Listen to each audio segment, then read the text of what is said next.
మోడీ చంద్రబాబు నాయుడు కోసం master plan తెర మీద తీసుకురాబోతున్నారు అంటే అవుననే చెప్పాలి. ఎన్డీఏ కన్వీనర్ గా చంద్రబాబు నాయుడు నియమించేందుకు మోడీ అండ్ అమిత్ షా ప్లాన్ చేస్తున్నారనేది గత కొన్ని రోజులుగా జరుగుతున్న ప్రచారం. అయితే అసలు ఈ ప్రచారంలో వాస్తవం ఎంత? నిజంగానే ఇప్పుడున్న పరిస్థితుల్లో ఏపీనే తనకు ప్రయారిటీ అంటున్నారు చంద్రబాబు నాయుడు. అలాంటి చంద్రబాబు నాయుడు ఈరోజు ఎన్డీఏ కన్వీనర్ పదవి ఆఫర్ చేస్తే మోడీ ఎంతవరకు ఆయన దాన్ని వెల్కమ్ చేసే అవకాశం ఉంటుంది? అయితే ఈరోజు అంత హెక్టిక్ షెడ్యూల్లో సైతం ఈరోజు చంద్రబాబు నాయుడికి ఎందుకు బీజేపీ రెడ్ కార్పెట్ వేస్తూ ఉంది? అంతేకాదు ఈరోజు ఎన్డీఏ కన్వీనర్గా చంద్రబాబు నాయుడినే ఏదో ఉంచాలి అని చెప్పేసి చంద్రబాబు నాయుడిని నియమించాలని ఆర్ఎస్ఎస్ పెద్దలు కోరుకుంటున్నారనే ప్రచారంలో వాస్తవం ఎంత? అసలు ఆ దిశగా మోడీ అండ్ అమిత్ షా ఎందుకు వాళ్ళు ఫోకస్ పెడతా ఉన్నారు? నిజంగా అదే ఆఫర్ తనకు వస్తే చంద్రబాబు నాయుడు దాన్ని యాక్సెప్ట్ చేస్తారా? ఈ ప్రశ్నలన్నీ కూడా చాలా సీరియస్గా రాష్ట్ర రాజకీయాల్లో కూడా హాట్ టాపిక్ అవుతూ ఉన్నాయి ఈ రోజున. అయితే ఈ సిచ్యువేషన్ ఎందుకు వచ్చింది? చంద్రబాబు నాయుడు నిజంగా ఆ దిశగా అడుగులు వేసే అవకాశం ఉందా అనేది కూడా మనం ఇక్కడ చెప్పుకోవాలి. సో టీడీపీది ఒక సుదీర్ఘ రాజకీయ చరిత్ర అయితే రాష్ట్ర రాజకీయాల్లోనే కాదు దేశ రాజకీయాల్లో కూడా. ఎన్టీఆర్ ఏ ముహూర్తాన టీడీపీ అనేది స్థాపించారో అప్పటి నుంచి కూడా దేశ రాజకీయాల్లో సైతం టీడీపీ చాలాసార్లు చక్రం తిప్పింది. ఎస్పెషల్లీ చంద్రబాబు నాయుడు టీడీపీ తరఫున ఎన్టీఆర్ అల్లుడిగా రిప్రజెంట్ చేస్తూ నేషనల్ ఫ్రంట్ దగ్గర నుంచి యునైటెడ్ ఫ్రంట్లో కూడా ఆయన కీలక పాత్ర పోషించారు. సో ఆ దేశ రాజకీయాల్లో అంత పలుకుబడి ఉన్న నేతగా పేరు తెచ్చుకున్నారు. అది ఎవరూ కాదని లేని వాస్తవం. ఇక ఎస్పెషల్లీ బీజేపీతో బాండింగ్ అంటే వాజ్పేయి ప్రధానిగా ఉన్నప్పుడు చంద్రబాబు నాయుడు ఉమ్మడి రాష్ట్రానికి ముఖ్యమంత్రిగా ఉన్నారు. ఆ స్థాయిలో ఐటీని ఆయన డెవలప్ చేయడం వరకు, సైబరాబాద్ నిర్మాణం వరకు వాజ్పేయి సహకారంతో ఆనాటి ఎన్డీఏ ప్రభుత్వం వల్లే సాధ్యమైందనేది అందరికీ తెలుసు.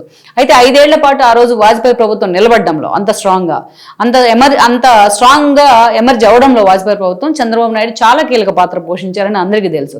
అందుకే ఇప్పటికీ చూస్తే అప్పటి నేతలు అద్వానీ కానీ, ఉమాభారతి కానీ, ఇలాంటి నేతలంతా కూడా గడ్కారీ లాంటి వాళ్ళు కానీ చంద్రబాబు నాయుడు అంటే అంత ఇష్టంగా ఉంటారు, ఇంక్లూడింగ్ ఆర్ఎస్ఎస్ పెద్దలు సైతం. అంత క్లోజ్ బాండింగ్ ఉండింది.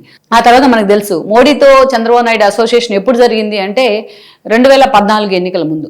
అంతకంటే ముందుగా మోడీ గురించి చంద్రబాబు నాయుడు అంత క్లోజ్ వాళ్ళిద్దరి మధ్య బాండింగ్ లేదు. బట్ గుజరాత్ అల్లర్ల సమయంలో మోడీని అరెస్ట్ చేయాలని చెప్పి చంద్రబాబు నాయుడు కామెంట్ చేసినప్పట్లో వార్తలు వచ్చినాయి, కానీ దానికి ఇప్పుడు దాకా సోఫార్ ఎవిడెన్స్ అయితే లేదు. సో 2014 ముందు గుజరాత్ ముఖ్యమంత్రి అభ్యర్థిగా ఉన్న మోడీని తీసుకొచ్చి ఆ రోజు బీజేపీ కేంద్ర పెద్దలు, ఆర్ఎస్ఎస్ సంయుక్తంగా మోడీని ప్రధాన అభ్యర్థిగా ఫోకస్ చేశాయి. అప్పుడు మొత్తం రాష్ట్రాల వారీగా ఎన్డీఏని బలోపేతం చేయాల్సిన బాధ్యత మోడీ మీద పడింది. ఈ క్రమంలోనే ఏపీ మీద ఫోకస్ పెట్టారు. తమ పాత మిత్రుడైన చంద్రబాబు నాయుడు మీద ఫోకస్ పెట్టారు. బాలకృష్ణతో రాయబారం చేశారు. దెన్ చంద్రబాబు నాయుడు ఆ రోజు రాష్ట్రం ఉన్న పరిస్థితుల్లో విడిపోయి అనాథలాగా ఉన్న ఏపీ మిగతా రాష్ట్రాలతో పాటు కంపేర్ కావాలి అంటే దేశంలో అధికారంలోకి రాబోతున్న పార్టీతో పొత్తుండాలనుకున్నారు. అందుకే మోడీతో చేతులు కలిపారు. ఆ రోజున ఆ బాండింగ్ బాగానే ఉంది 2 ఏళ్ల పాటు. ఆ తర్వాత విభజన హామీల వేదికగా డ్రిఫ్ట్ వచ్చింది. ఎవరికి వారే విడిపోయారు, మంత్రి పదవులను కూడా విరమించుకున్నారు. సో మోడీతో అలా డిఫరై ఒకరిపై ఒకరు విమర్శలు చేసుకున్న పరిస్థితి, ఒకరిపై ఒకరు నెగిటివ్ క్యాంపెయిన్ కూడా చేసుకున్న పరిస్థితి నుంచి ఆ వ్యాక్యూమ్లోకి వైఎస్ఆర్సీపీ వచ్చింది. వైఎస్ఆర్సీపీ బీజేపీకి దగ్గరైంది. 2019లో వైఎస్ఆర్సీపీ 151 సీట్లతో ఒక థమ్మింగ్ మెజారిటీ. అప్పుడు ఆ 5 ఏళ్ల పాటు చంద్రబాబు నాయుడు తెలిసి వచ్చింది ఏం జరిగింది, ఎక్కడ లాస్ అయింది అనేది ఆయన మళ్ళా క్రాస్ చెక్ చేసుకున్నారు. ఈ క్రమంలోనే రాష్ట్ర ప్రయోజనాల్లో నాకు ముఖ్యం అంటూ జగన్మోహన్ రెడ్డి వైఫల్యాల మీద ఫోకస్ పెడతానే అటు మోడీతోని కేంద్రంతోని కూడా సత్సంబంధాలు కొనసాగించారు. జగన్మోహన్ రెడ్డి చేస్తున్న మిస్టేక్స్ అన్ని కూడా బీజేపీ ఖాతాలో పడుతున్న పరిస్థితిలో ఆఖరికి చంద్రబాబు నాయుడు అరెస్టు కూడా జగన్మోహన్ రెడ్డి ఇన్వాల్వ్ అయినా అది బీజేపీ ఖాతాలోనే పడింది. అందుకే బీజేపీ లాస్ట్ మినిట్లో రియలైజ్ అయింది. పవన్ కళ్యాణ్ లాంటి వాళ్ళు కూడా బీజేపీతో పొత్తులు ఉన్న కారణంగా 2 టీడీపీ ఆయన వాళ్ళని ఒప్పించడం కూడా జరిగింది. సో మొత్తానికి కేంద్ర పెద్దలు చేయించుకున్న సర్వేల్లో కూడా జనసేన టీడీపీ కలిస్తే అధికారం ఖాయమన్న అంచనాలు వచ్చిన క్రమంలో స్వయంగా అమిత్ షా మోడీని దిగొచ్చి టీడీపీతో చేతులు కలిపారు. సో ఆ బాండింగ్ మళ్ళా అధికారంలోకి వచ్చింది ఈ రోజున. వన్స్ ఇలా అధికారంలోకి వచ్చిన తర్వాత ఈరోజు బీజేపీతో తనకి ఎంత స్ట్రాంగ్ ఫోర్స్గా ఉండాలి, తాను ఎంత డెడికేటెడ్గా ఉంటే రాష్ట్రానికి అన్ని నిధులు వస్తాయనేది చంద్రబాబుకు తెలియని విషయమే కాదు. చంద్రబాబు నాయుడు లాంటి ఒక సాలిడ్ మిత్రపక్షం తమతో పాటు ఉంటే సో తాము ఏదైనా చేయగలము అన్న ఆలోచనలో మోడీ అండ్ అమిత్ షా ఉన్నారనేది వాస్తవం. ఎందుకంటే మీ అందరికీ ఒక ఎగ్జాంపుల్ చెప్పాలి ఇక్కడ. మొన్నటి ఎన్నికల సమయంలో 400 ఎంపీ సీట్స్ మోడీ టార్గెట్ పెట్టుకున్నారు, కానీ ఆయన ఆ టార్గెట్ రీచ్ కాలేకపోయారు. అప్పుడే ఆ రోజు ఇండియా కూటమి అలర్ట్ అయింది. అటు ఖర్గే దగ్గర నుంచి రాహుల్ దాకా మేము చంద్రబాబు నాయుడుతో మాట్లాడదామని చెప్పేసి వాళ్ళు అనేక సార్లు మాట్లాడడం జరిగింది. ఆ ఫీలర్స్ ఇచ్చారు. ఎప్పుడు ఈ మాట వచ్చిన దగ్గర నుంచి బీజేపీ అధిష్టానం అంటే బీజేపీ కేంద్ర పెద్దలు ఉలిక్కిపడ్డారు, ఎక్కడ చంద్రబాబు నాయుడు అటువైపు మొగ్గుతారో అని. కానీ ఎన్డీఏ పక్ష సమావేశానికి వెళ్లే ముందే చంద్రబాబు నాయుడు రాష్ట్రంలో మీడియాకి అదే చెప్పారు, మేము ఎన్డీఏతోనే కలిసి వెళ్తామని. ఆయన గన్నవరంలో ఫ్లైట్ ఎక్కి ఢిల్లీలో ఫ్లైట్ దిగిందాక బీజేపీ పెద్దలు ఉలిక్కి పడతానే ఉన్నారు, ఎక్కడ ఏ క్షణం ఎటువంటి సినారియో వస్తుందో అని చెప్పేసి. చంద్రబాబు నాయుడిని నిజంగా రాహుల్ గాంధీనో లేకపోతే ఖర్గేనో ఇన్వాల్వ్ అయ్యి ఆయన కన్విన్స్ చేస్తే అప్పుడున్న సిచ్యువేషన్లో నువ్వా నేనా అన్నట్టుంది ఇండియా కూటమి అండ్ దెన్ ఎన్డీఏకి మధ్య. సో ఇలాంటి సిచ్యువేషన్ కూడా సమర్థవంతంగా హ్యాండిల్ చేశారు.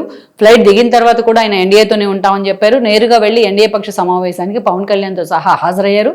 మోడీనే ప్రధాన అభ్యర్థిగా ఆయన బలపరచడం కూడా జరిగింది. అప్పుడు చంద్రబాబు నాయుడు లాంటి ఒక సాలిడ్ మిత్రపక్షం ఉండడం వల్ల తమకు ఫెచ్ చేయండి, అలాంటి మిత్రుని మళ్ళీ కోల్పోతే మళ్ళీ మనం తిరిగి తెచ్చుకోలేము అనేది బీజేపీ పెద్ద రియలైజ్ అయ్యారు, అటు మోడీ కానీ అమిత్ షా కానీ. అప్పటి నుంచే రాష్ట్రం మీద కూడా అంతే ఫోకస్ పెట్టారు. గతంలో 5 ఏళ్ల పాటు జగన్మోహన్ రెడ్డి హయాంలో అంతకుముందు రాష్ట్ర విభజన సమయంలో తాము చేసిన తప్పుల్ని ఇప్పుడు కరెక్ట్ చేసుకునే ప్రయత్నం చేస్తూ ఉన్నారు. అమరావతి పునర్నిర్మాణంలో ఈరోజు భాగస్వామ్యం కావడం దగ్గర నుంచి గూగుల్ AI డేటా సెంటర్ వస్తానికి తమ పాలసీని మళ్ళా రివ్యామ్ చేసుకోవడం దగ్గర నుంచి ఇలా ఎన్నో అంశాల్లో రాష్ట్రానికి నిధులు వరద పారిస్తూ ఉన్నారు. అదే స్థాయిలో చంద్రబాబు నాయుడుకి, లోకేష్కు, పవన్ కళ్యాణ్కు రెడ్ కార్పెట్ వేస్తూ ఉన్నారు. అయితే ఇప్పుడున్న సిచ్యువేషన్లో కొంత ఎన్డీఏ తడబడుతున్న సిచ్యువేషన్. ఎందుకంటే మనం చూసాం బీహార్ లాంటి ఒక హార్డ్ కోర్ మొన్న నితీష్ కంటే ఎక్కువ సీట్లు గెలుచుకొని నితీష్ని ముఖ్యమంత్రి పదవి నుంచి పక్కన పెట్టి ఈరోజు తమ వ్యక్తిని అక్కడ సామ్రాట్ని ముఖ్యమంత్రిగా తెచ్చుకున్న హార్డ్ కోర్ బై ఎలక్షన్స్లో ప్రశాంత్ కిషోర్ గెలవడం జరిగింది. సో ప్రశాంత్ కిషోర్ వాయిస్ పెరిగితే, ప్రశాంత్ కిషోర్ బలం పెరిగితే బీజేపీని టార్గెట్ అవుతుంది ఆయనకు. సో ఇలాంటి సిచ్యువేషన్ ఉండింది. ఈరోజు ఢిల్లీలో రేఖా గుప్తా నియమించిన తర్వాత కూడా మొన్న మనం చూసాం జంజీ ఆందోళనలు ఎంత దూరం వెళ్ళాయి అనేది. ఇక మిగతా రాష్ట్రాల్లో చాలామంది రాదర్ దాన్ బీజేపీ చాలామంది జంజీకి కూడా మద్దతు ఇస్తున్న పరిస్థితి, వీళ్ళలో ఎన్డీఏలో కూటమిలో భాగస్వామిగా ఉన్న వాళ్ళు మద్దతు ఇస్తున్న పరిస్థితి ఉంది. ఇలాంటి సిచ్యువేషన్లో రేపు 5 రాష్ట్రాల్లో ఎన్నికలు రాబోతున్నాయి. సో మిగతా ప్రాంతాలన్నింటిలో కూడా దేశవ్యాప్తంగా మిగతా చోట్ల అన్నింటిలో కూడా బీజేపీని పూర్తిగా నెక్స్ట్ ఎలక్షన్కి సమాయత్తం చేయాలి అంటే ఎన్డీఏ ముందు స్ట్రాంగ్గా ఉండాలని బీజేపీ అమిత్ షా భావిస్తూ ఉన్నారు.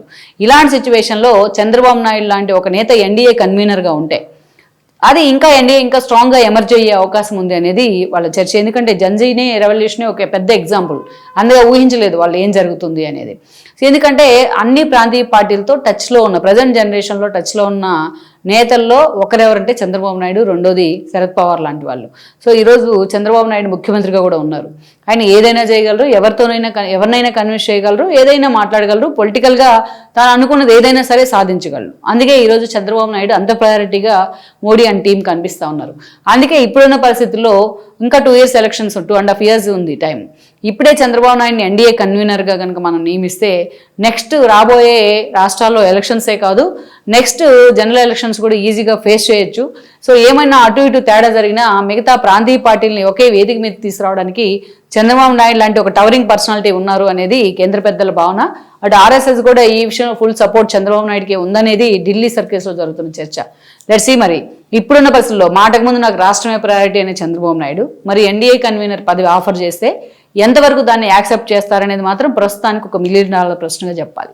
ఈ వీడియో మీకు నచ్చినట్లయితే please share, like and subscribe.